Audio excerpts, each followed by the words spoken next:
Hola, ¿qué tal? Mi nombre es Orlando y esto es Roche Tips, en donde veremos qué es, para qué y por qué utilizar una caja de inyección directa para cualquier tipo de fuente de audio que será conectada a nuestra consola digital o análoga.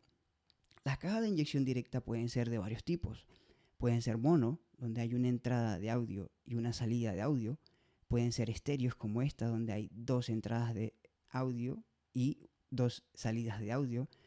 Pueden ser pasivas, donde no necesitan fuente de alimentación para funcionar, como esta que está acá. Y pueden ser activas, donde sí necesitan fuente de alimentación para funcionar. Pueden ser por medio de energía alterna, como una batería de 9 voltios, o puede ser por el Phantom Power suministrado por la consola digital o análoga por medio de los cables XLR.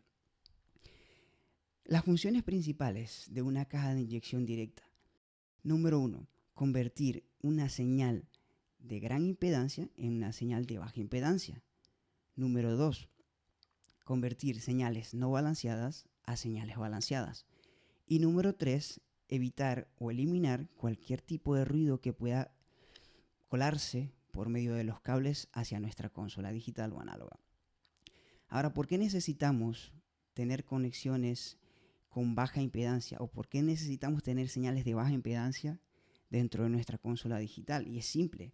Los técnicos de sonidos o los sonidistas esto lo simbolizan como un mayor control dentro de su consola digital. ¿Por qué? Porque teniendo señales de baja impedancia evitamos así que hayan saturaciones, que hayan distorsiones indeseadas que van a perjudicar el sonido final. Ahora, ¿por qué necesitamos convertir señales no balanceadas a señales balanceadas? Los cables de tipo TS, como este que están acá, o tip y slip, que tienen dos conexiones, son muy susceptibles a recibir interferencias, ruidos provenientes de las fuentes de alimentación donde son conectados nuestros instrumentos musicales.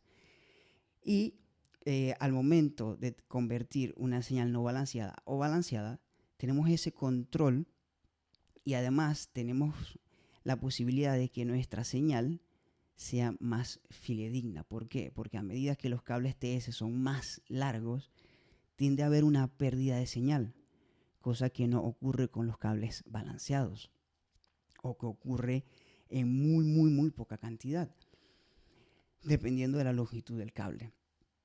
Además, por ejemplo, esta caja, las salidas que posee, ya que estoy utilizando una caja estéreo, tienen unos botones que son unos que son de atenuación, donde bajan la cantidad de señal, por lo menos en esta es de menos 30 decibeles, y hay otro botón que es de ground y lift. Yo puedo activar o desactivar la malla metálica que viaja por los cables que suele conectar el polo a tierra.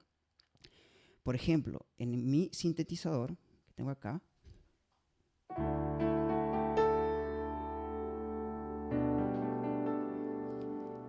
lo tengo conectado estéreo a la caja.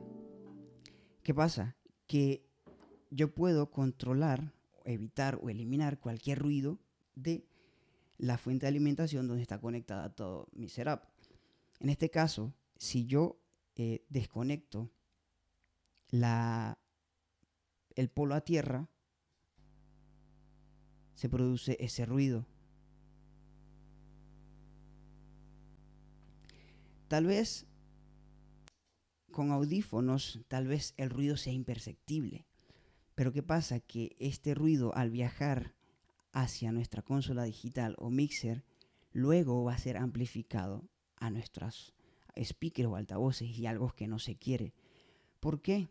Porque simplemente lo que nosotros buscamos es que nuestro sonido salga lo más claro posible, lo más limpio, para que lo que vayamos a ejecutar como músicos o como cantantes sea recibido con la mayor calidad posible.